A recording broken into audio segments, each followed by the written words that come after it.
ಸಂಗೇಶ್ವರ lake ಅಂತಾರೆ ಅದಕ್ಕೆ.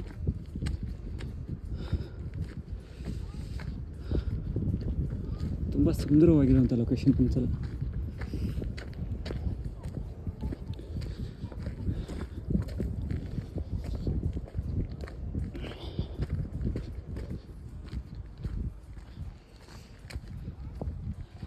ಮಾಧುರಿ ದೀಕ್ಷಿತ್ ಕೊಯ್ಲಾ ಅನ್ನೋ ಮೂವಿಲಿ ಶೂಟ್ ಮಾಡಿದ್ದಾರೆ, ಸೊ ಅದಕ್ಕೆ ಇಲ್ಲಿ ಮಾಧುರಿ ಪಾಯಿಂಟ್ ಅಂತ ಕರೀತಿದ್ದಾರೆ. ಮಾಧುರಿ ಮ್ಯಾಮ್ ಡ್ಯಾನ್ಸ್ ಮಾಡಿದ್ರಂತೆ ಇಲ್ಲಿ. Koyla movie Bollywood movie check ಮಾಡ್ಬೋದು ನೀವು. ಸಂಗೇಶ್ವರ ಲೇಕ್ ಹಾಗೂ ಜಂಗ್ ಫಾಲ್ಸಲ್ಲಿ ಅವ್ರು ಶೂಟ್ ಆಗಿದೆ ಅವ್ರ ಮೂವಿ ನೋಡ್ಬೋದು ನೀವು.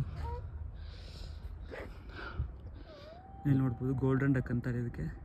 ಈ ಬರ್ಡ್ಸ್ ನೋಡ್ಬೋದು, ತುಂಬ ಸುಂದರವಾಗಿರೋ ಬರ್ಡ್ಸ್. ಡಕ್ನ ಒಂದು ಪ್ರಜಾತಿ.